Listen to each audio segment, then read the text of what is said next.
C'est étonnant, mais silencieux et propre vont avec, hein?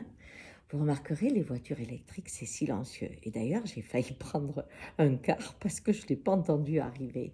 Mais on voit bien que nos ordinateurs, hein, deviennent silencieux, ils ronronnent plus. Les machines à laver deviennent de plus en plus silencieuses. En fait, tous ces objets connectés, technologiquement avancés, eh bien, assurent un design très très nickel et aussi un silence qui va avec propreté, hein. Et voyez-vous, j'aimais ça, cette façon de voir la propreté avec le silence, parce que le bruit, c'est aussi une pollution. Et puis, l'autre soir, je m'assieds tranquille pour regarder un documentaire qui m'intéressait, qui était sur la face cachée des énergies propres. Et là, c'est sur Arte, ce n'est pas sous le couvert, ce n'est pas complotiste, c'est vraiment quelque chose qu'on peut regarder à toute heure, puisque maintenant c'est en replay. Et là, comme dirait mon cousin Serge, j'ai pris un mur. Vraiment, mon monde s'est effondré. Je crois que j'ai gardé la bouche ouverte et les yeux grands ouverts pendant tout le reportage. Parce que j'ai découvert que cette énergie propre, hein, qui me faisait dire quand ma voiture lâchera, la prochaine que j'achète, c'est une voiture électrique, eh bien, c'était vraiment de la merde. Je ne peux pas appeler ça autrement. Le paradoxe, c'est qu'on a fait avec de la saloperie une image du propre.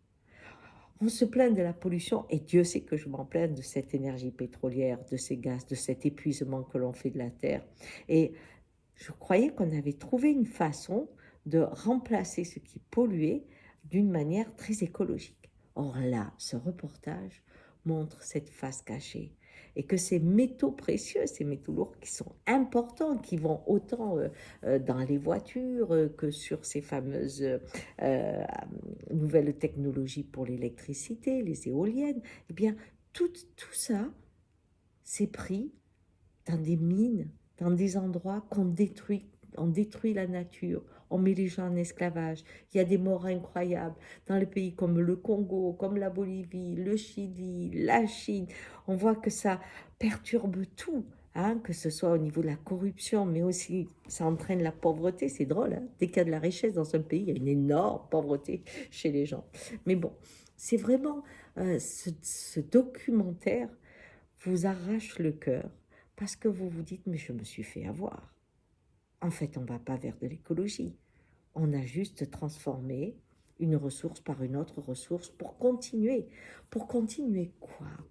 Cette abondance d'innovation constante qui fait qu'on a besoin tout le temps de beaucoup plus de ressources, de beaucoup plus de matériaux.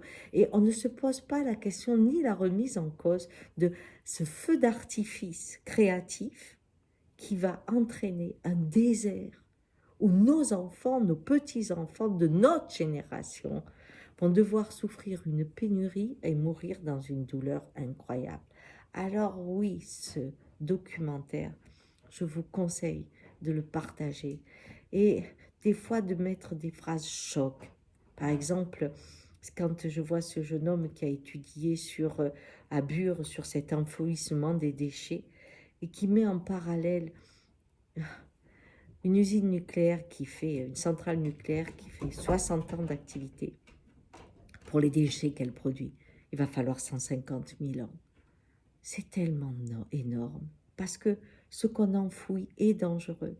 Et on voit déjà, il y a déjà eu des accidents, il y aura des accidents. Et on ne sait pas que faire de ce que l'on crée.